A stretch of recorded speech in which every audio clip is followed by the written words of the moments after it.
Hey everyone, I hope you're doing well. Stuff's weird right now, but I'm glad you can take some time to hang out with me. This is Every Folk Song, a podcast about the history and evolution of folk music taken one song at a time in order by Roud number. Hosted and written and produced and everything by me, Matt Ocamp. This episode is about Roud 15, a song called The Cruel Ship's Carpenter, or more commonly, ubiquitously commonly, Pretty Polly. It's a murder one, and a cold, cruel murder one at that. So steel up and stick with us.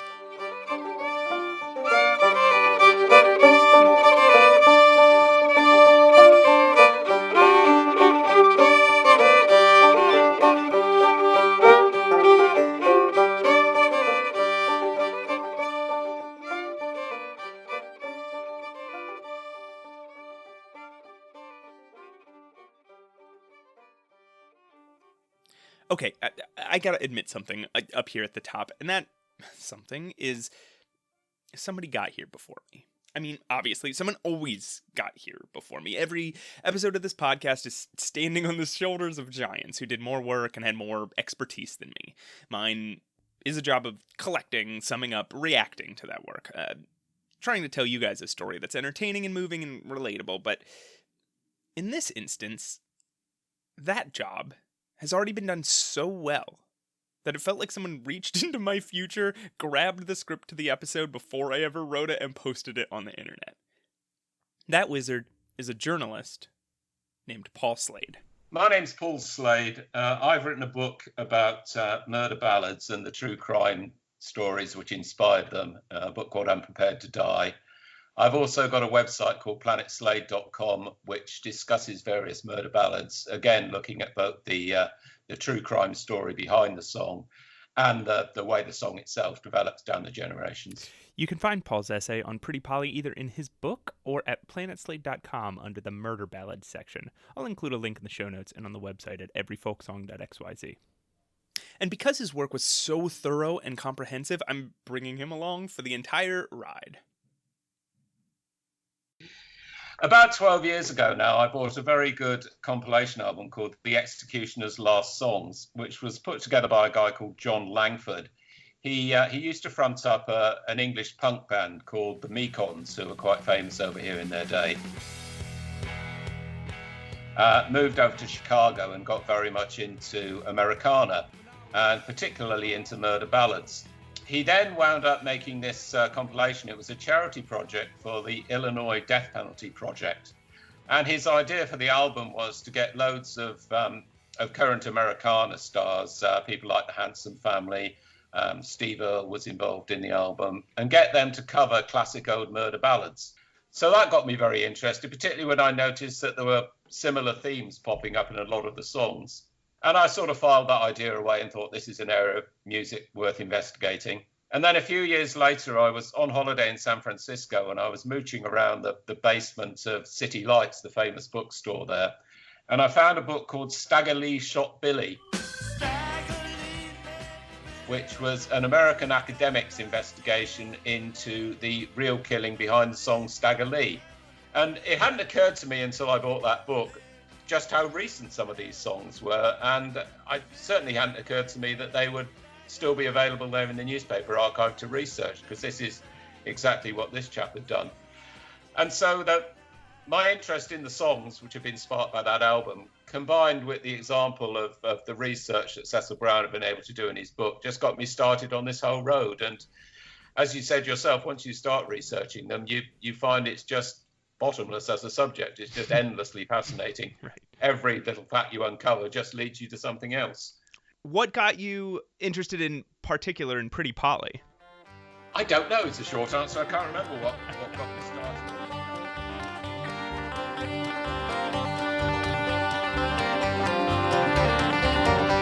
There used to be a gambler who courted all around. There used to be a gambler who courted all around. He courted Pretty Polly, such beauty never been found. Pretty Polly, come go along with me. Pretty Polly, come go along with me. Before we get married, some pleasures to see.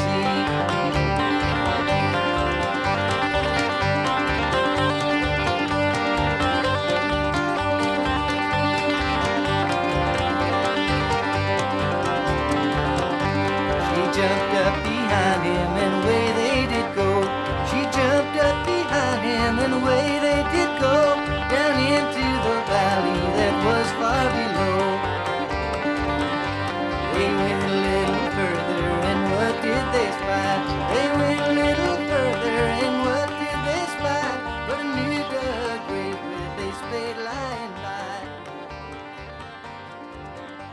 Okay, I can handle the basics here. The cruel ship's carpenter is Roud 15, seemingly born sometime in the 1700s, possibly with roots even older. But the 1700s is where it congealed into the example of the story in the Gosport tragedy, or the perjured ship's carpenter. That's the full title on surviving broadsides printed in London at the time. The oldest one I've seen a picture of was from the 1760s, printed at the Aldermary Churchyard in London. Paul Slade names an older one in his essay, printed perhaps a bit earlier at the Bow Churchyard, also in London. And because I don't want my work to go to waste, the third oldest one I've seen was printed at the Bible and Heart in Cornhill, Boston in 1776. It's weird, they say that was the only interesting thing to happen to Boston that entire year.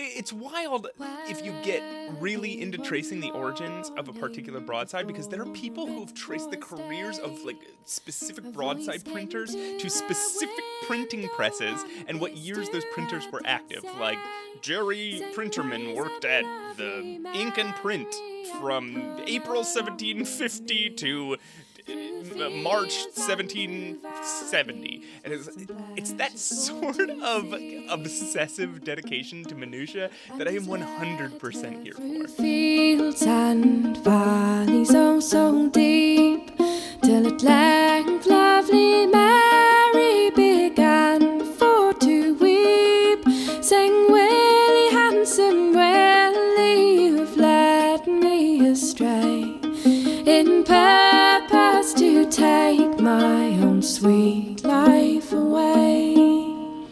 Anyway, the story. Now the Queen, she wants sailors to sail on the sea, which made pretty Polly's stout heart to bleed, saying, William, dear William, don't you go to sea, but remember the vows that you made unto me. A man named William in the town of Gosport proposed marriage to the young, witty, beautiful Molly. In fair Worcester town and in fair Worcestershire, a beautiful damsel she once lived there. A young man he courted her, all for to be his dear, and he by his trade was a ship carpenter. She turned him down because, as she describes, young men are too fickle. His reputation is poor, and she wouldn't marry a ship's carpenter anyway. He presses her, proclaiming that his love is true, and he praises her, and the lyrics tell us that her denial was in vain, and he charmed her into, quote, sin's hellish path, which is a puritanical and flowery way of saying they boned. As you may have guessed, since this is a folk song, she became pregnant. He's called off to sea, and she tells him, remember your vows, dude. You have to marry me before you go off to sea, or I'll be here all restless and wounded. And he assures her that if she rides with him on the morrow, they'll buy a ring and be married. Now it was early next morning, before it was day, he went to his Polly, these words he did say, saying, Polly, pretty Polly, you must come along with me, before we are married, my friends, for to see. And here's where the story feels to me like a great horror movie.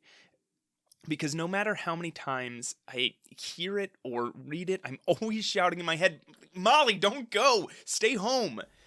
Now we led her through groves and through valleys so deep, which made pretty Polly to sigh and to weep, saying, William, dear William, you've led me astray, on purpose my innocent life to betray. As he leads her into the woods, she begins to wonder where they're going.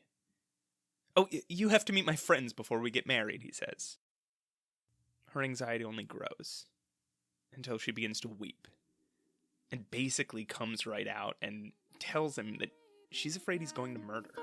To weep, saying, Willie, handsome Willie, you've led me astray in purpose to take my own sweet life away. Well, it's true what you say to me, it's just the truth you say. For late last night I was digging up your grave that is open and spade standing by, and down in that grave your fair body must lie. Pardon, there's no time to save. For all the night long I've been digging your grave. As they arrive at an open grave in the woods, he tells her she's right to be worried. "I've been awake all night, digging your grave," he almost brags. She falls to her knees and pleads, "We don't have to be married. I'll leave. You'll never see me again. I thought you loved me." And he, without saying a word, draws a knife and stabs her through the heart. And he stabbed her till the red blood it did flow, and down into that grave her fair body he did throw. And he's buried her so neatly, and he's buried her so sound, not thinking this murder will ever be found. He covers the body, rushes home, and hops aboard his ship, the Bedford, at Portsmouth. One night, presumably not too far into that future, a drunken sailor named Charles Stewart is walking around the Bedford, that ship. A woman holding a child in her arms appears to him. He goes to grab her, and she disappears as ghosts do, causing him to run to his captain and tell him the story. Early one morning before it was day, the captain he stepped up and these words he did say. There's a murderer on board and he must be known. Our ship is in mourning, we cannot sail on. As maybe a sign of a different time, or maybe with some intended suspension of disbelief, the captain totally believes Charles and summons the entire crew to tell them that because of this ghost encounter, he's definitely sure that one of the people on the crew is a murderer. Cannot sail on. And up stepped one sailor, indeed, sir, not I. And up stepped one other, indeed, sir, not I. And up stepped young William to Stormcast and swear, indeed, sir, not I, sir, I vow and declare. Depending on the broadside, it's either right here or after he calls them into his cabin one at a time that William falls to his knees and confesses. He begins raving madly, and the song says he dies of that madness later that night. The ballad ends with her parents finding the body and laying it to rest in a churchyard in Gosport, and a warning to young men not to betray women, or a similar fate could befall them.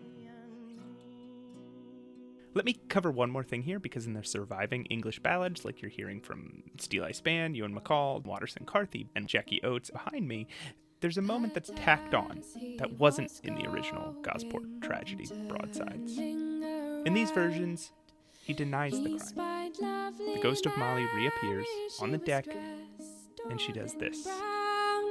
And she's grabbed him, and she's stabbed him, and she's torn him in three, saying that's for the murder of my baby and me.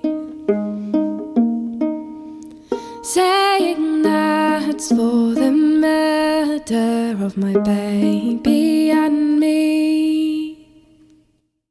Vicious. But who could blame her? Before we move on, let's talk about some interesting parts of this early version of the ballad. Number one, in more than one printing, halfway through the ballad, Molly's name changes to Mary. This could either be a mistake or happen by virtue of the fact that Molly is often a nickname for Mary, but probably more likely a mistake.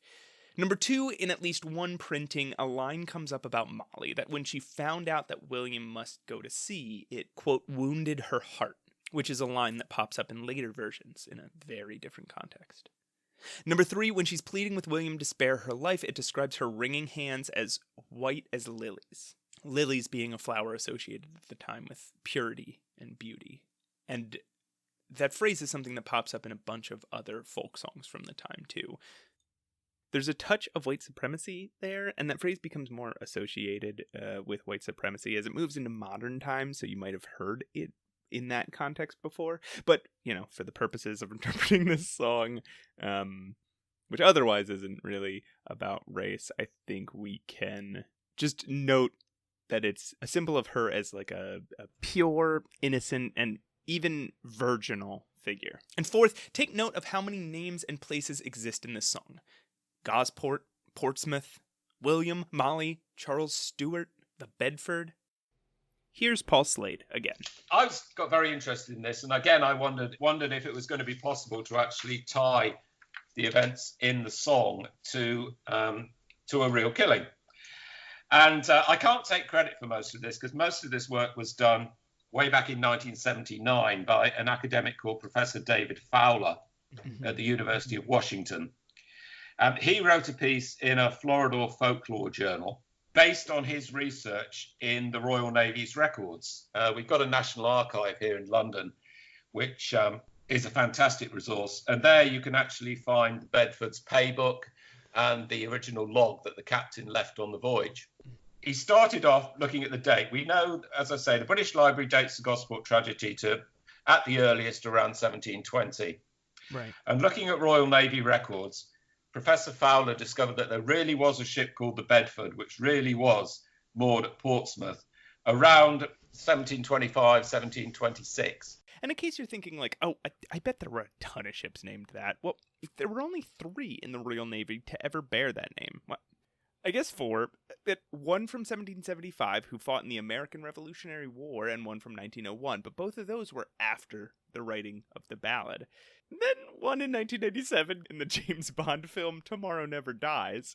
That can't be the right one. And then the one that launched way back in 1698, which is the one we're talking about here.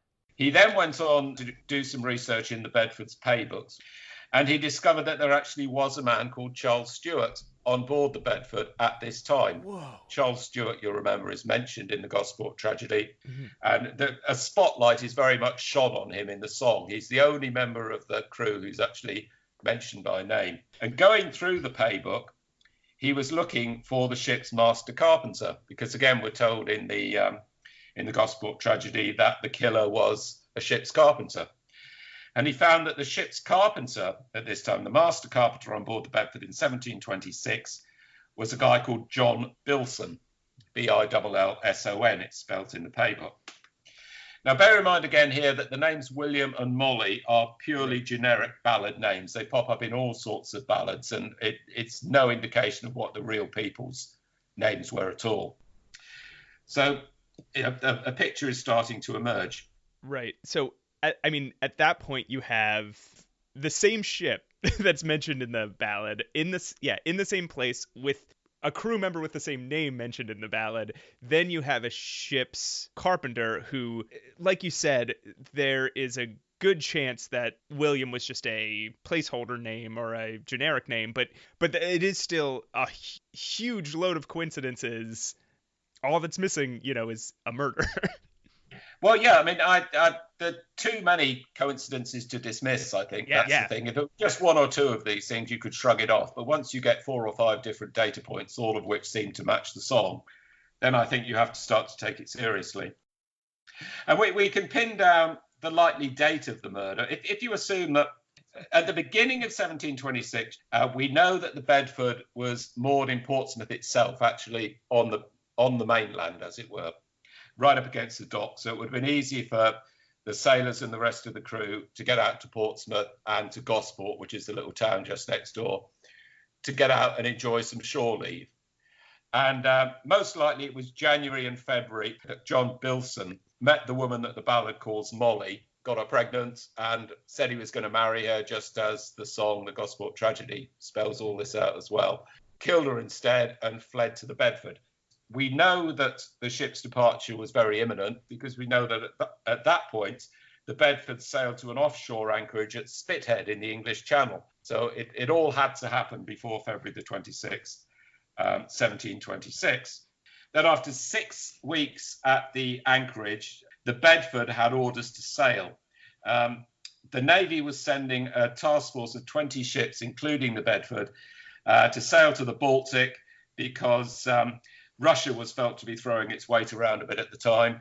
The British Navy would have been the most powerful navy in the world at the time. So there was no actual fighting involved. The idea was just to stay there in the Russians' sight line and say, look, you really don't want to muck about with a force like this. Right. So they're there from April 1726 till September 1726. It's a fairly quiet deployment.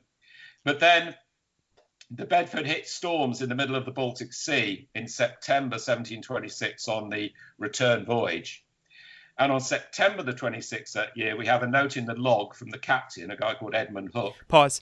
Yes, his name was Captain Hook. I'll get you for this plan, if it's the last thing I do. Okay, keep going. Who notes, almost as an afterthought in his log, that John Bilson, ship's carpenter, has died.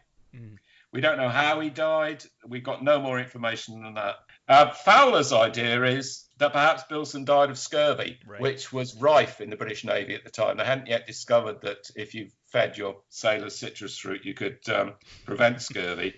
So an awful lot of sailors did die of that. And the final stages of scurvy apparently do include what one source called mad raving. So that seems to fit with the description of Bilson's death that we get in the song. Raving distracted, he dies in the night. And then the final verse of the Gosport Tragedy tells us that Molly was buried in Gosport churchyard. Now, what that probably would have meant at the time was the parish church in Gosport, which back in 1726 was a church called St Mary's at Alverstoke, which was once a little village in its own right on the edge of Gosport, but has since been absorbed into the town. But they don't have any church records going back that far, and I've been unable to find any surviving newspapers or surviving gravestones or anything that could tell us more. Which isn't unusual for that time period. I think a lot of people, me included up until recently, imagine a big book in which every death is recorded. But that's just never been the case. Right up till today, death records have a history of being vague, complicated, and poorly kept. In this era, they were kept by churches sometimes. And St. Mary's in Alverstoke, if that even was the churchyard where the murder victim, who, remember, we probably don't even have an actual name for, was buried, it's been rebuilt many times, including after being bombed in a German air raid in 1941. If there is any surviving record of the murder, then the ballad seems to be it. That seems to be all we have, really. Now, usually it's incredibly difficult to tie folk ballads to actual historical events. In Game of Thrones or Skyrim, it's pretty one-to-one. A thing happens, some roving bard writes a perfectly crafted song about it, they get the National to record that song, and it plays over the end credits, and it's solidified in amber forever. But in real life, it was a lot like the way you'd see a social media feed now. If the posts disappeared right after you read them, and you always read them in a bar late at night when you were drunk, which is pretty similar to social media now. Anyway, you see somebody write a joke about some current event, and it goes viral. Then 2 months later, you see that exact same joke with the details changed, being redeployed by someone else. Because the original joke created a template that you could plug similar ideas into that would be instantly grokked by anyone familiar with the original. It's reasonable to apply that same pattern of cultural behavior onto their social reactions at the time, which were folk songs. And in this example, you can't go back and check the original. You just see its derivative form. And even that fades away until we print it 50 to 100 years later. I'm not saying that folk songs are the original memes, but yeah, I'm saying exactly that. And of course, there have been many, many different versions of the Gosport tragedy, whether it's called The Cruel Ship's Carpenter or one of a half a dozen other titles that the song's been given it. And each one offers a slightly different account of what happened. Mm-hmm. So I've no doubt that as the song itself spread, details were changed to suit a local market or to make it feel as if it's a more contemporary event than it was. And that's why in this case, I think it's important to actually go back to the very first version of the ballad sheet that we can find. Sure. Because obviously that one's got the best chance of actually being true to the facts as it was closest to the events themselves. So do you think, of course, we have no way of knowing this, but in your researched, opinion, do you think that, say these events are based on fact, and all these, like you said, there's too many coincidences to ignore. Do you think this was a ballad that existed before the writing of the Gosport tragedy, or do you think that those early 1700s broadsides are the legitimate origins of this ballad? Very difficult to answer. I dare say there were earlier broadsheet ballads which told stories of a man who impregnated his girlfriend and murdered her rather than marry her. Mm-hmm. That's a very old theme in this. It appears very widely used theme in these ballads, and obviously, a story as old as time. Right. I think the details, all the stuff about all the points we've talked about, where it does correspond quite closely to what seem to be the facts, I think they're all new, and I think they were at the time. My instinct tells me they probably were based on a real case. Right. It's very difficult to answer. It's often not a black and white thing. It may be that there was already this idea of a ballad telling, essentially this story, but here's a new telling of it, which has that added element of a guy who disappears off to sea. Yeah, I mean, I can't really answer that question, I think is what I'm trying to say. Yeah, no. I think that's kind of the answer expected, is it's impossible to know. So once again, we have to, when we listen to folk ballads, abolish the notion of some gleeman sitting in the corner of a tavern listening to someone spin a tale about a wild murder and then running off to write a song about it in a fit of inspiration. Folk songs were living works of art that grew and changed. So while the Gosport tragedy has details we can research to tie it to the real world, the actual poetry and storytelling of the ballad could have originated somewhere else entirely. The Gosport tragedy could just be the first recorded link in a centuries-old chain of this song cycle. We will absolutely never know. And we just have to be comfortable with that. But there is one other interesting bit of research David Fowler did that Paul is about to explain before we get into the American version of the ballad and some more music. Here's Paul. Immediately after the ship gets back into Portsmouth, there's a mark against Stuart's name in the paybook, which indicates that he was still being paid, although he wasn't on board the ship. And he's actually absent from the ship for 5 months before he rejoins it. So logically, the route from Portsmouth to the Thames estuary, where the ship went on to be moored, would have taken Charles Stuart directly through London. Mm-hmm. And all along the Thames, there were riverside pubs. And these pubs were often where the press gangers, and Stuart led the press gang operation for the Bedford, don't forget. All these riverside pubs frequented by sailors. And not far from those pubs were also a lot of the print shops, which actually printed up these broadside ballads and got them out on sale. So it's possible, I mean, it's very much speculation, but it's possible that Stuart had this great old seaman's tale to tell from what had happened on board the Bedford. A print shop owner may well have tracked him down there, bought him a few drinks, and got him to tell the story, and then turned it into the ballad sheet, which we've still got today. It would explain, for one thing, why he's the only member of the crew who's actually named in the ballad, and why he's named in such flattering terms. Right. It said, Charles Stuart, a man of courage so bold. And it's tempting to think that this may well be the ballad prince. So thinking, I better keep this guy sweet. I might have to go back and get some more details from him tomorrow night. It's a puff piece.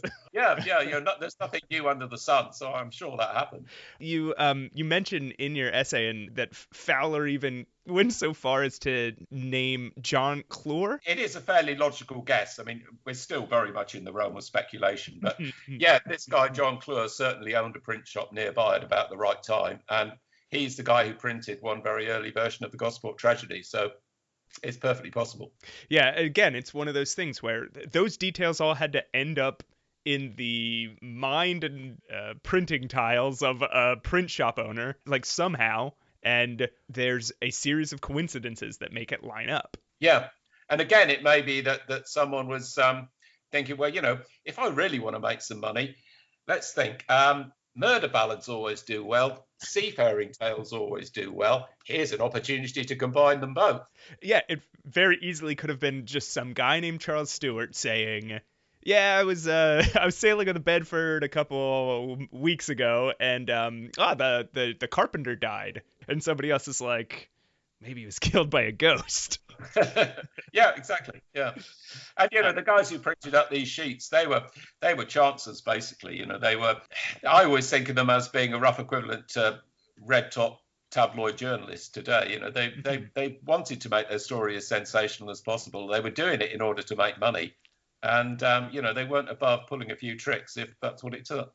And in order for these things to survive as long as they have, they also have to speak towards something that is meaningful to people. So whether or not these exact events, whether any of that's true, it clearly rings true in the minds of folk singers and folk audiences, and has for, at this point, 300 years. Yeah, that's absolutely right. It's a timeless story, isn't it, really? And you can almost imagine it popping up in a daytime soap opera today. Not with these precise details, of course, but you can imagine them having a storyline where someone impregnates one of the other characters, and then the rest of the story flows from there. It's a story that is just utterly timeless. And like it or not, we are always fascinated by these dark tales of murder.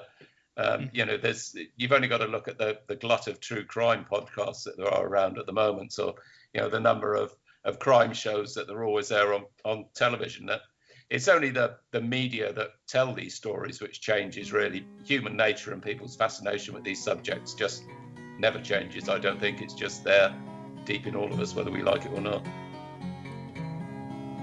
In Worcester town and in Worcestershire, a youthful young damsel, she lived there. A young man, he courted her to be his too, and him for his trade was a ship's carpenter. The king wanted men for to go upon a sea, which caused this damsel to sigh and to say, oh Billy, don't you go to sea.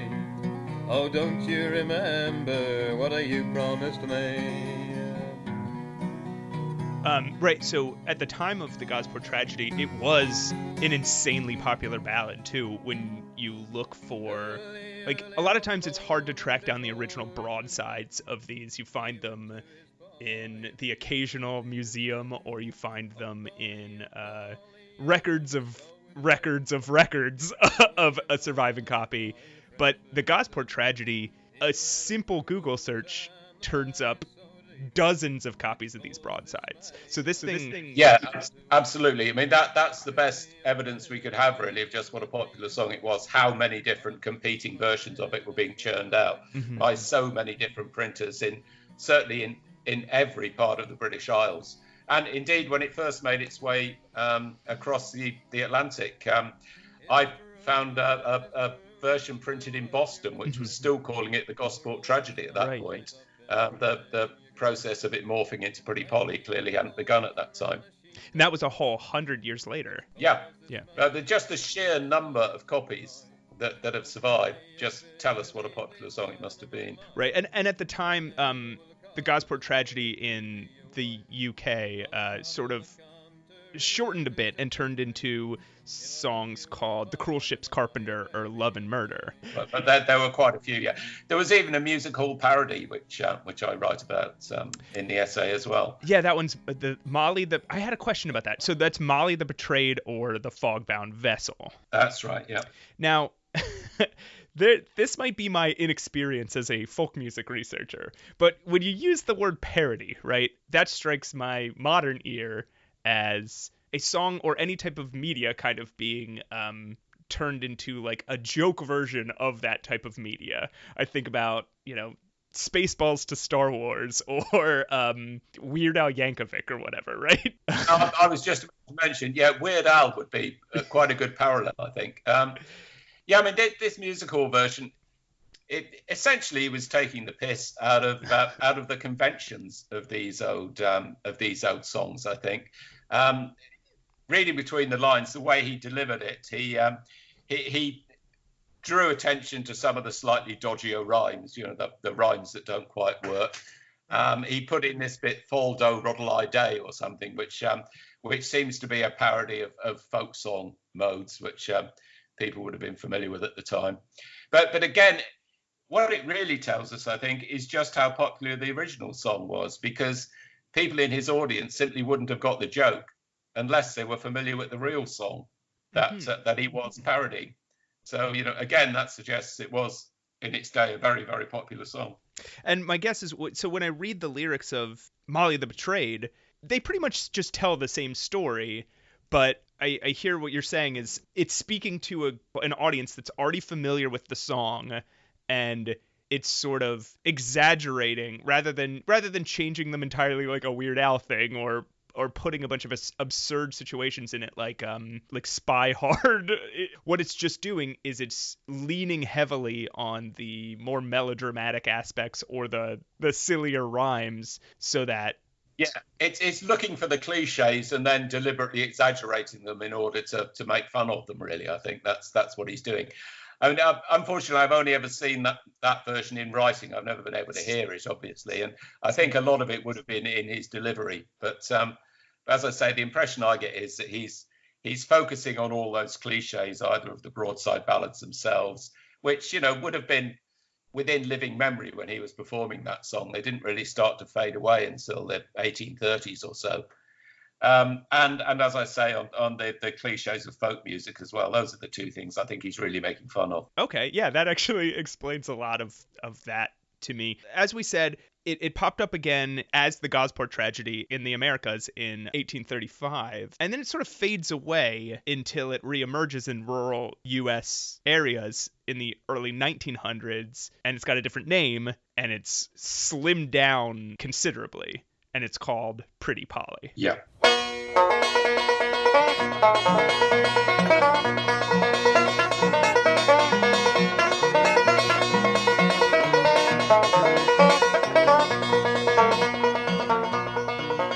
Well, Polly, pretty Polly, would you take me unkind?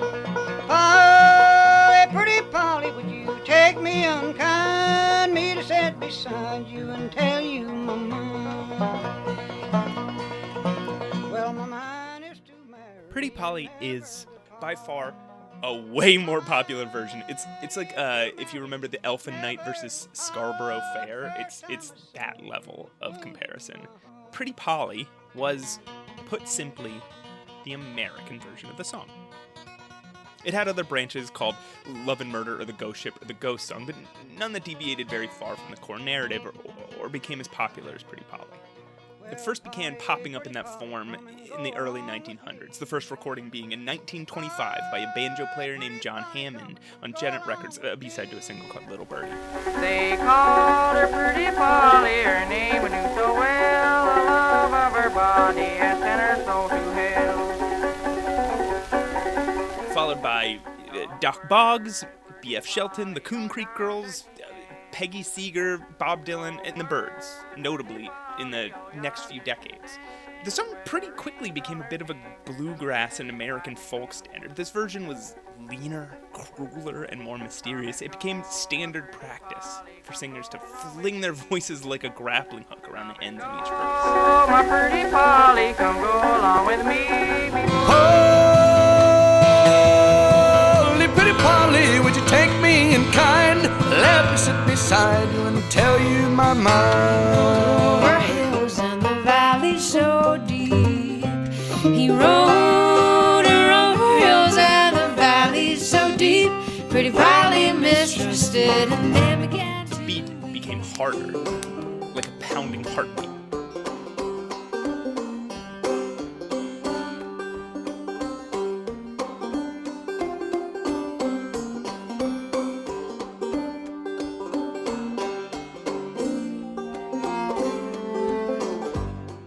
Both tonally and lyrically, it's an incredibly powerful song. Oh, Polly, dear Polly. Even if you don't dig into the history and the meanings of it. Polly, pretty Polly, come go along with me.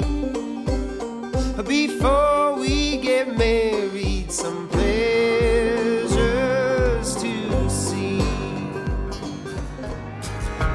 Polly, why you shaking? Is it the look there in my eyes? Polly, why you trembling? Is it the look there in my eyes? God damn it, I won't hurt you, girl. Have I ever told a lie?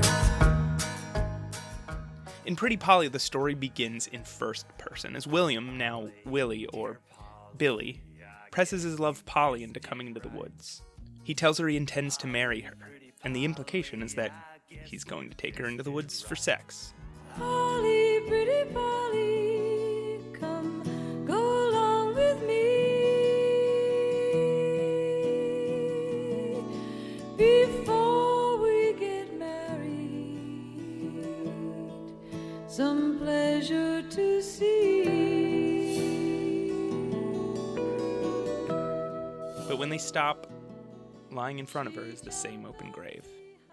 The same spade as she saw more than 100 years earlier. They went a few steps farther, and what did she spy? Went a few steps farther, what did she spy? But a new dug grave and a spade lying by. She falls to her knees and begs when suddenly the perspective shifts to the third person, and he thrusts a knife into her heart. He stabbed her in her heart till her heart's blood did flow. He stabbed her in her heart till her heart's blood did flow. Down in the grave, pretty Polly did go. He throws, as the song says, some dirt over her and heads back to town. And sometimes the song just ends here, eerily. Sometimes he goes to the jailhouse and confesses, or he's just magically already in the jailhouse with no explanation, and in those versions he often says, "Gentlemen and ladies, I bid you farewell. For killing Pretty Polly, my soul will go to hell." Pretty Polly, they're gonna send my soul to hell.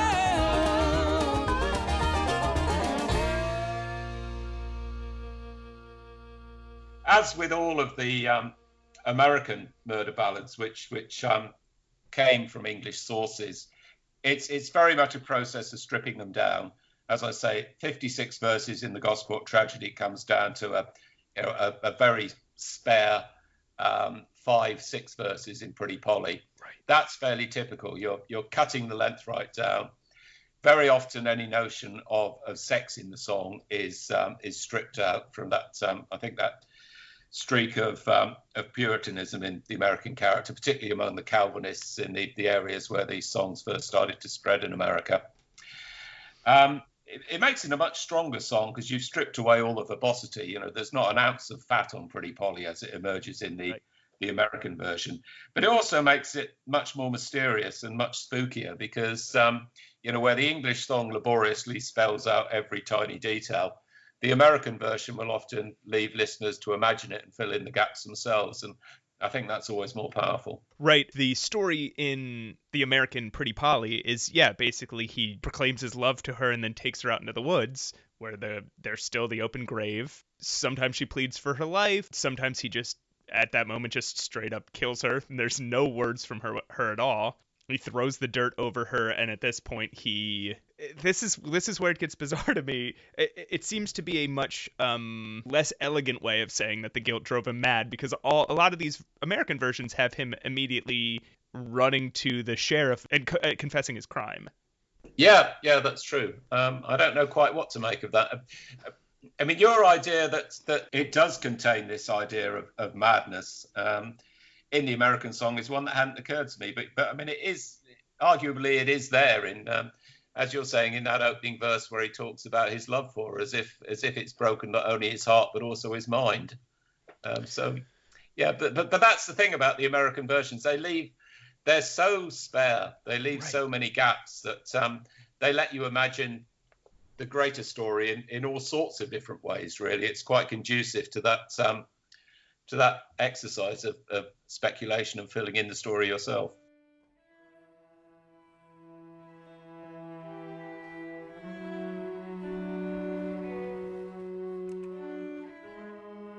There's a few things I want you to note here before we bring Paul back in. First, there are some notable absences in this version of the song. Whether or not you think it's implied, there's no mention of Polly being pregnant anywhere in the lyrics.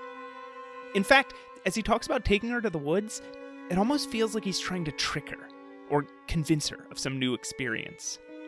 It gives off the impression that this is the first time they've done this. It makes Polly appear innocent and virginal, which adds to the creepiness of the song. Remember again the talk of her lily white hands.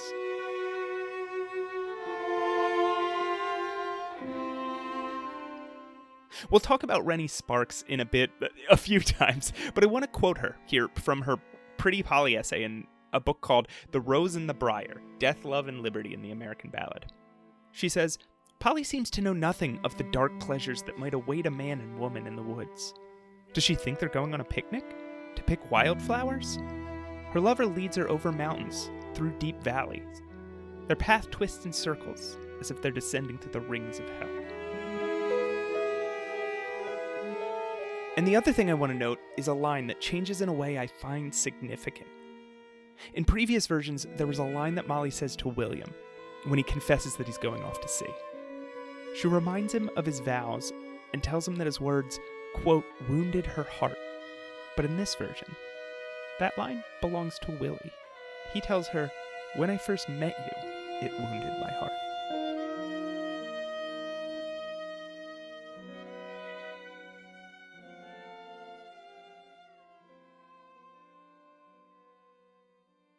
Polly, pretty Polly, would you take me unkind? Oh, Polly, pretty Polly, would you take me unkind? Let me sit beside you and tell you my mind. Well, my mind is to marry and never to part. My mind is to marry and never to part. The first time I saw you, it wounded my heart. Oh, Polly, pretty Polly, come go along with me.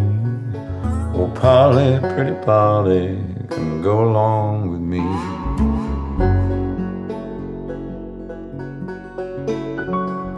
Before we get married, some pleasures to see. Before we get married, some pleasures to see.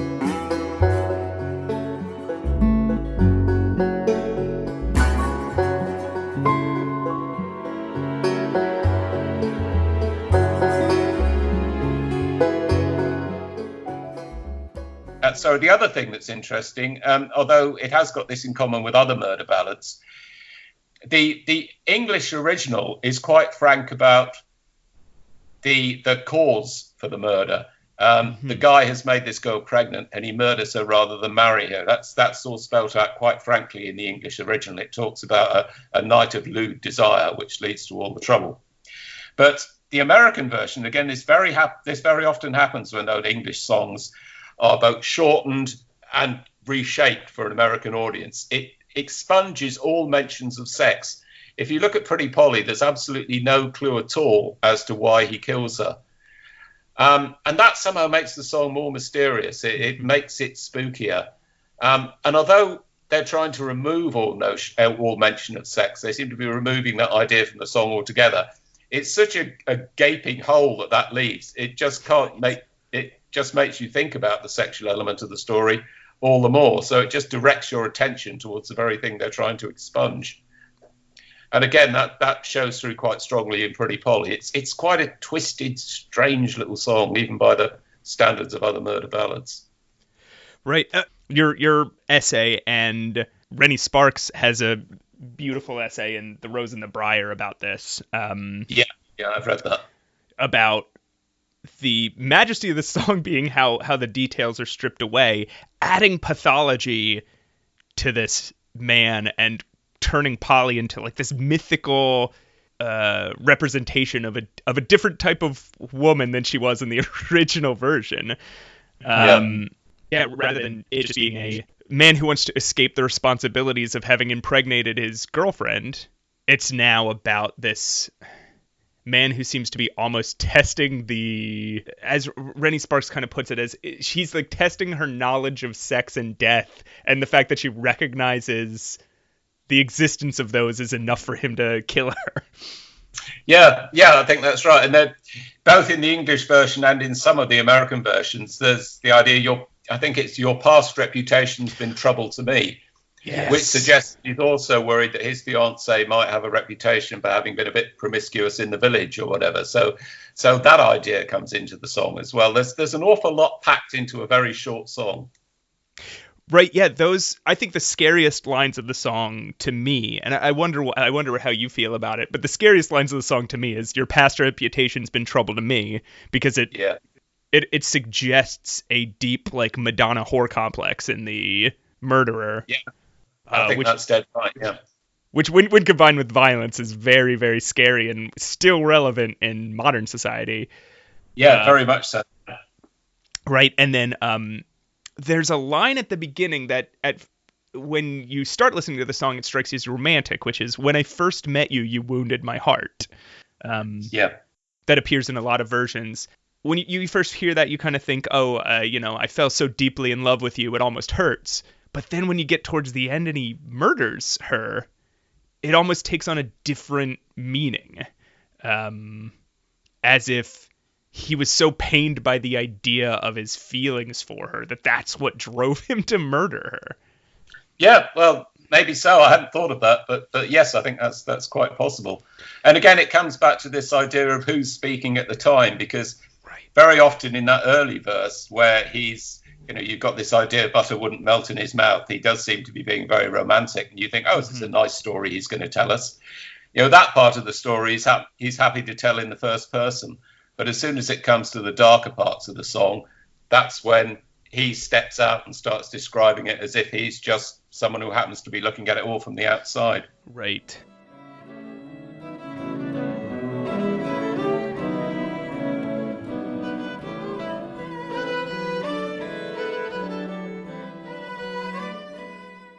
The narrator in the song, if you're singing that song, you have to occupy at least three different people's heads.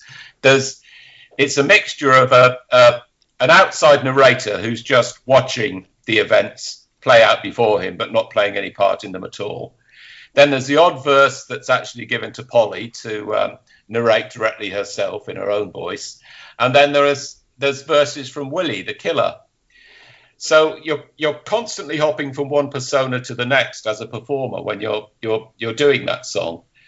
And I think that's quite interesting, because one of the things that you notice when you look at many different versions of it is that it's always at the moment of the killing itself that you get the outside narrator suddenly takes over. It's as if the killer who's been telling you the story so far has to step outside himself before he can describe the actual violence.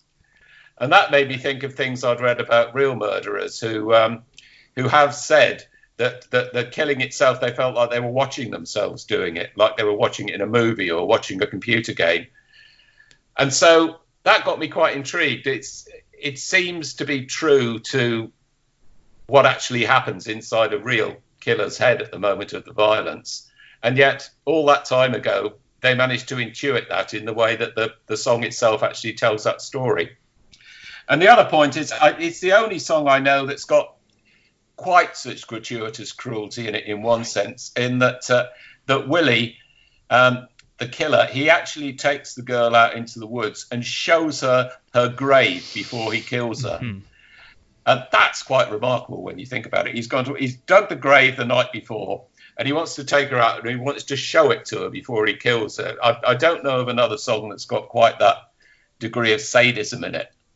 I spoke to Renee Sparks from the Hanson family about that, and she had been very struck by that scene as well. And what she said was, he's showing her a dark womb in the woods. So it's pretty deep, pretty strange stuff embedded there in Pretty Polly, I think.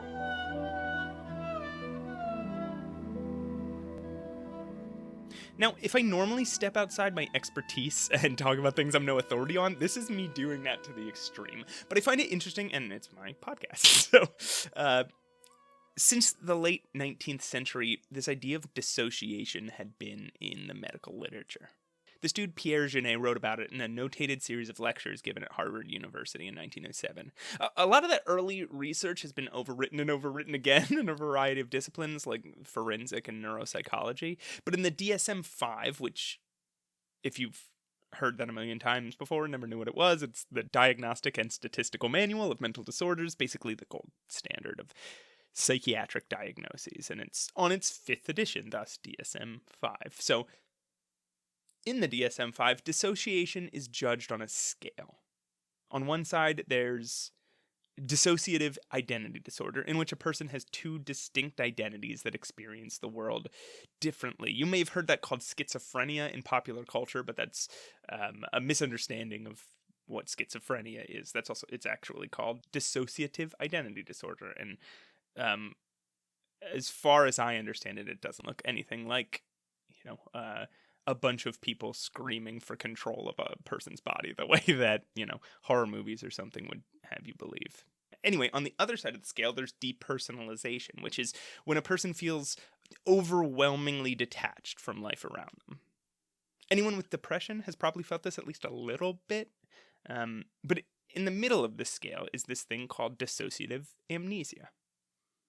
It usually develops in people with childhood trauma and often manifests during times of stress. It seems that in nearly 1/3 of homicide cases, this dissociative amnesia is reported. Often it accompanies a lack of premeditation, which isn't the case in Pretty Polly, but also accompanies close ties to the victim and a heightened emotional state. Both of those, we could argue, are present. And last, it seems that episodes of this dissociative amnesia are often followed by negative thoughts about oneself and post-traumatic stress disorder. I realized just now I haven't defined dissociative amnesia. It's basically you lose memories from a traumatic event, or you lose the ability to make memories while experiencing a traumatic event. So with that established, let's look at Pretty Polly. There's a guy who murders a girl with whom he was once intimate, enough that she fully believes they'll be married and have this child together. He murders her, and as we can infer through the narrative device, seems to dissociate. Then one of two things happens. One, he runs away aboard his ship, is confronted with the ghost of the dead girl, and dies of madness. Or two, he goes straight to the courthouse and turns himself in.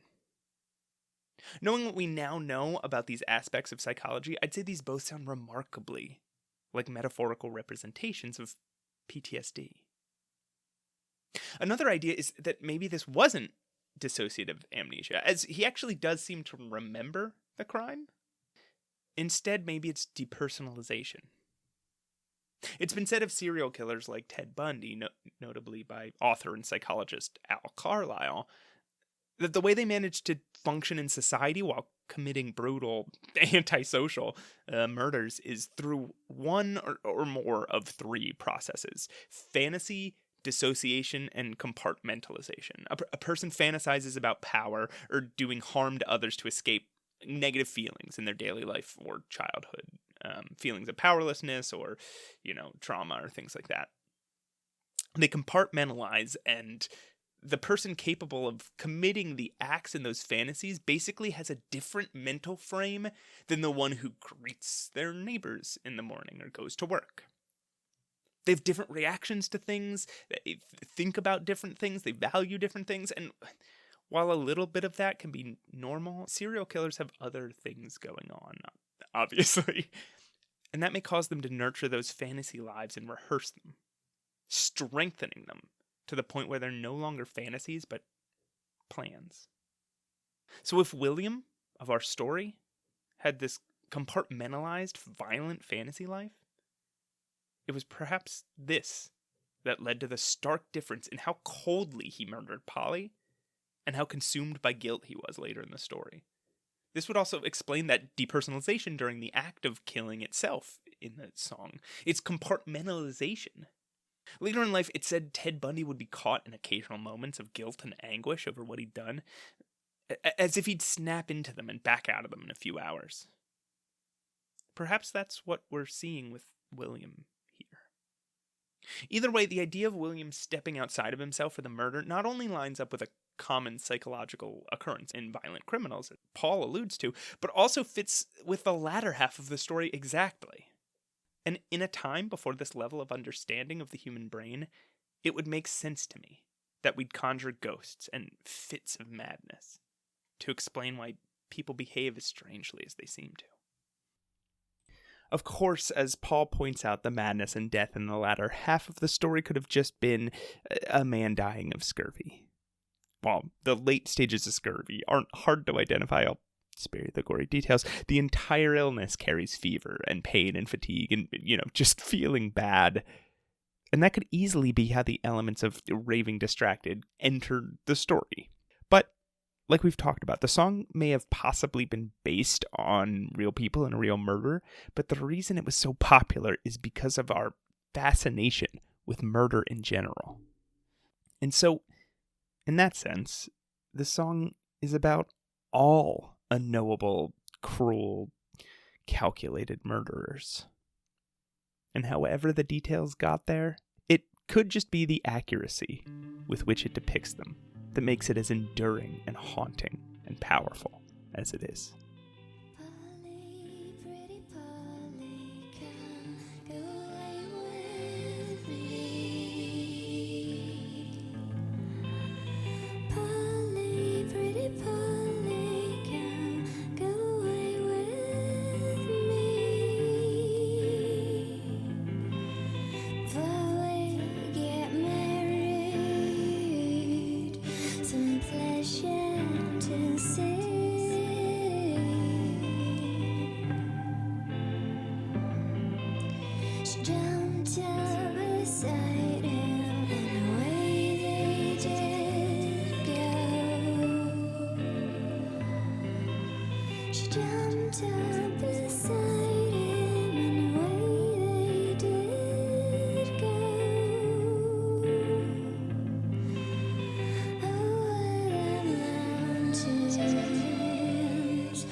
This song became incredibly popular in the 1960s folk revival. I mean, Bob Dylan sang it. And when Bob Dylan sings the folk song, that folk song is suddenly, if it wasn't already, it is now immortal. That's kind of the way the folk revival works. Pretty Polly, guess just about right.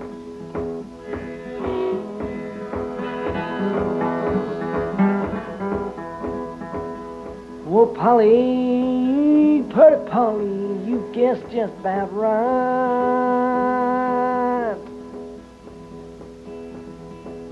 For I dug on your grave the best part of last night.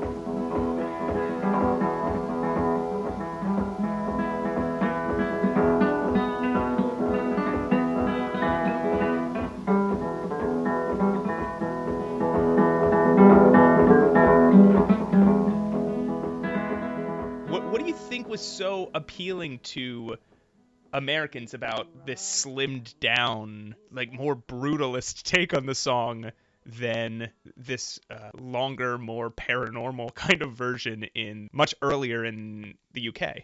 I don't know if it's the difference between the UK and the US so much as the difference of generations. Okay, yeah. I think that the stripped down version would have been much more popular over here at that time as well. Indeed, right. It was very popular over here. That it has that same appeal, the stripped down nature of it.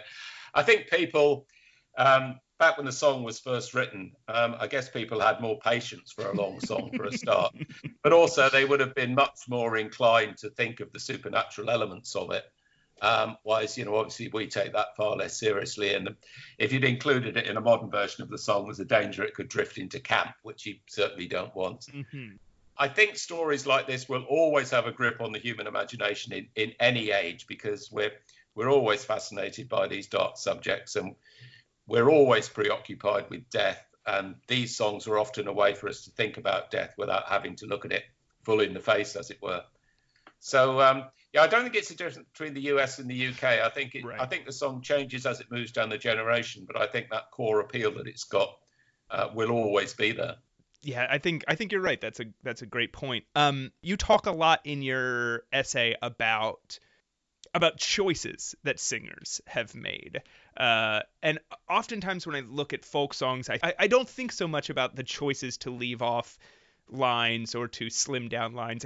I often think that the folk singers are trying their best to do as full and accurate a version of the song as possible, but it really comes into the idea of choice comes into sharp focus when you talk about Pretty Polly, in that people are making the choice whether or not to speak from the perspective of the victim or this perspective of the murderer.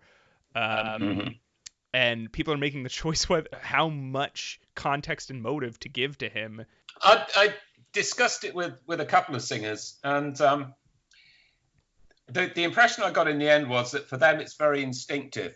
I as a writer, I tend to think in a very sort of plodding, first this word, then this word, then this word, very sort of linear kind of a way. Right. And so I was asking them sort of linear questions. Are you conscious of moving from one persona to the next in the song? What's it like to sing it this way rather than this way? And they couldn't answer any of those questions, really. In fact, they looked at me as if I was mad just for asking them. And it became clear that for them it was much, much more of an instinctive process, that in one way or another, to one degree or another, they're actually possessed by the song while they're singing it. And it's not a conscious process at all in that way. So perhaps you're right to say it's not a choice in the strict sense. That's interesting. Yeah, I know Rennie Sparks particularly talked about how these songs are almost like spells that the singers are weaving, which is a notion I had never really thought of before. I spoke to another singer from a band called Queen Adrena. Mm-hmm. There's some video footage you can see of her singing Pretty Polly. And again, the only word that comes to mind when you watch her perform it is possessed. It's as if the song has utterly taken her over.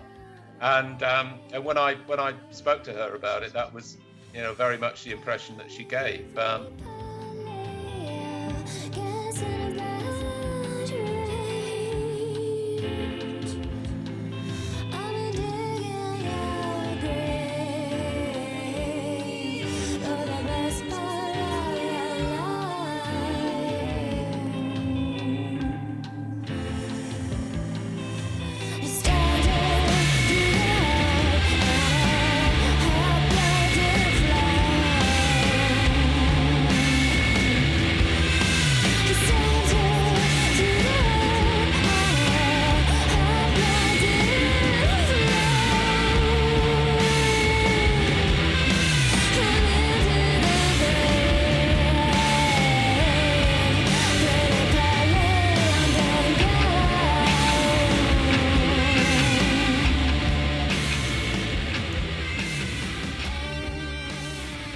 Unless you are a performer, I think it's very difficult to understand that. But I do think that the song takes them over in one way or another.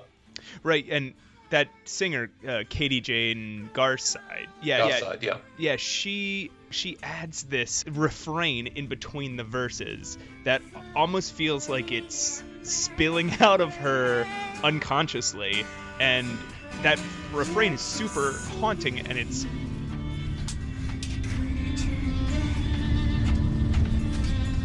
could have turned back. And it's always, when I listen to that version of the song, it's striking. I don't know how desperate and otherworldly that idea seems to be injected into the song.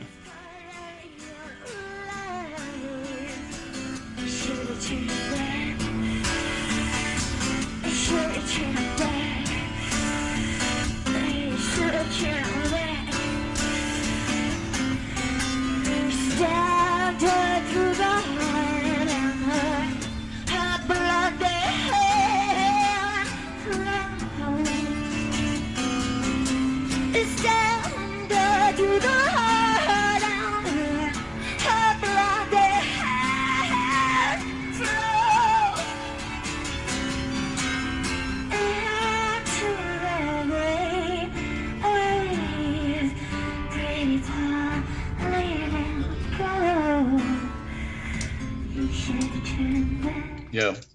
I've spoken to other female singers who talk about the song just reducing them to tears. But then you've got Renee Sparks' view as well, where she's quite robust about it. She says, well, there's no need to feel sorry for Polly because she doesn't exist. She's just an archetype for a song. So yeah, there's room for a wide range of interpretations and ways of looking at it, I think. Later in your essay, you talk about, I guess, kind of the current cultural function of the song, which is as a children's song. It's a weird phenomenon with dark and grisly folk songs about death and rape and decaying corpses and stuff. That they're sung by and to little children. Even John Lomax has a recording of Pretty Polly as sung by a 4-year-old boy in his collection from 1937.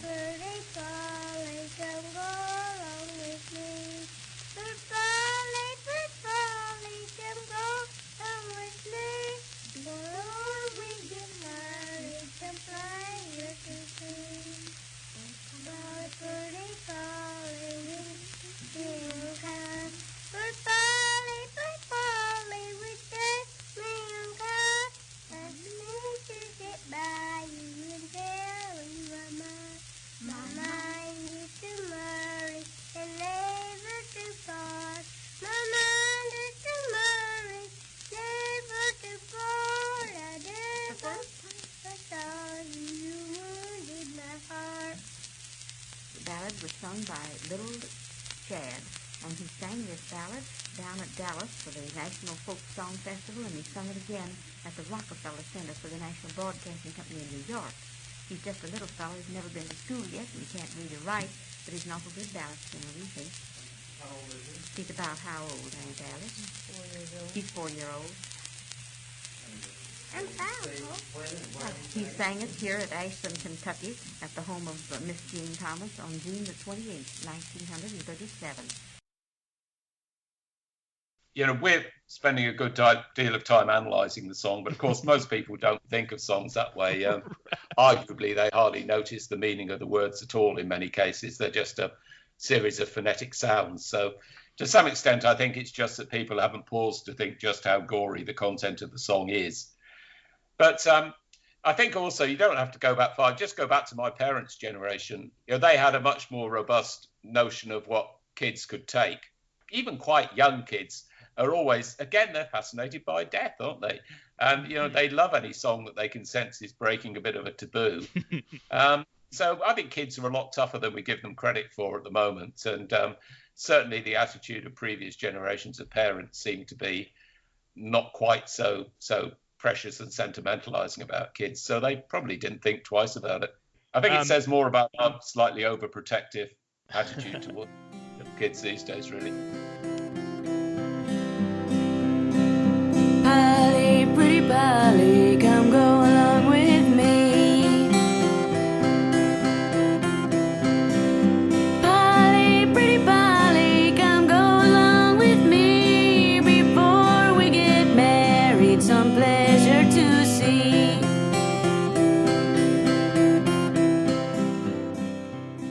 I will just mention one last version of Pretty Polly, which I am very fond of, which was sent to me by another Planet Slade reader. It was a Planet Slade reader called Fred Burns, who he recorded his own version, which he called Pretty Polly's Revenge. He recorded it in 2011. You can find it on the website if you want to hear it. But he asked himself, what would have happened that day if Polly had been packing? And he writes a version which ends like this.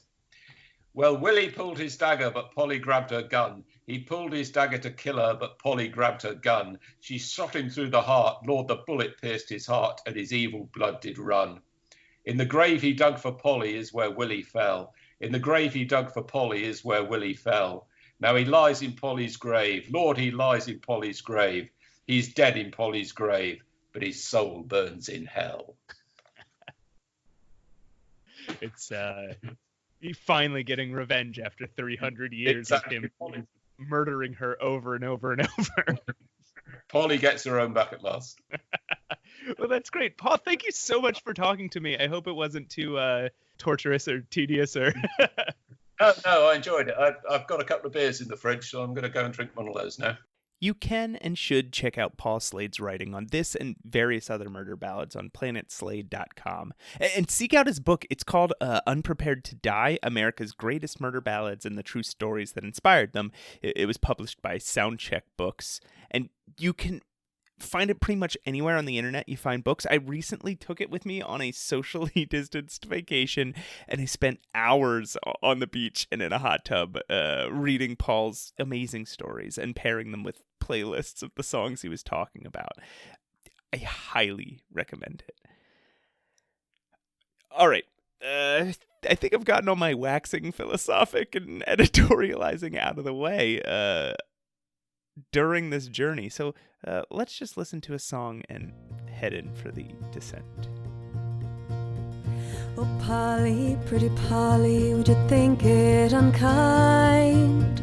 Oh, Polly, pretty Polly, would you think it unkind if I sat down beside you to tell you my mind? My mind is to marry and never to part. My mind is to marry and never to part. The first time I saw you, it wounded my heart. Well, he led her over mountains and valleys so deep. He led her over mountains and valleys so deep. But Polly mistrusted and she began to weep. She said, Willie, oh Willie, I'm afraid of your ways.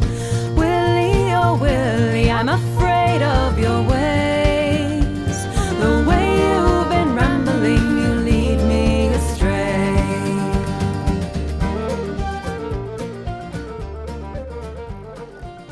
Thanks as always to Steve Roud and the Vaughan Williams Memorial Library. All for, making that index and giving me something to work off of.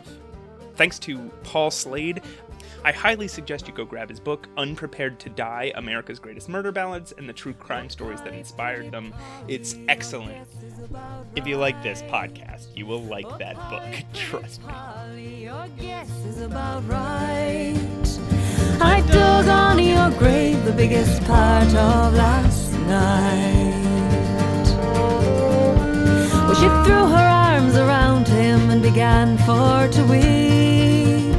Well, she threw her arms around him and began for to weep. And thanks to the following artists: The Crooked Jades, The Birds, Jackie Oates, Ewan McCall, Steel Eye Span, Norma Watterson, John Raven, The Hillbilly Gypsies, Judy Collins, Red Tail Ring, John Hammond Jr., Bradley Palermo, Henhouse Prowlers, The Stanley Brothers, Vandeveer, The Dead Brothers, The Cole Porters, Carl Jackson, Bill Frisell, Jeff Beal, Queen Adrena, Ruby Throat, Little Chad Caldwell. I wonder what that 89-year-old kid's up to now. Bob Dylan, Kristen Hirsch, Greta, the Mekons, The Clash, The National, and Ralph Stanley and Patty Loveless. I used their music to tell this story, and I really, I don't know if this came through in the podcast, but I really like the song Pretty Polly, and so many of its versions, so I highly suggest you pick those up too. You're ready for Pretty Polly? I'm ready. Okay. If you want to learn more, go look at a statue. Wait, no, that's a horrible way to learn history. Why not just use the internet or a library, and we'll leave statues for their intended purpose, exemplifying the ideals that the subject represents, so as to inspire people to emulate them. And as the culture progresses and we learn more, we'll tear down statues that represent outdated ideals and replace them with ones that can more accurately inspire what we want the ideals of our culture to be. I don't know why I said you could learn history from a statue. Sometimes I'm just incredibly stupid. Just read a book. To part. The first time I saw you, you wounded my heart.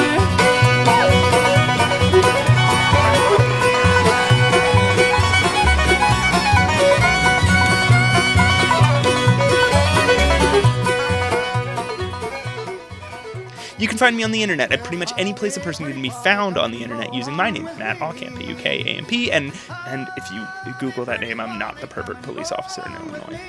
My email is mattaukamp@gmail.com. The website is everyfolksong.xyz. If you're thinking of donating, I think there's a lot of people other than me that could really use it right now. The ACLU, the National Immigration Law Center, the Bail Project, Black Lives Matter Global Network, your local progressive political candidate, buying stamps from your local post office. Any friends and family have lost their jobs due to the pandemic. Oh my God, this world is falling apart.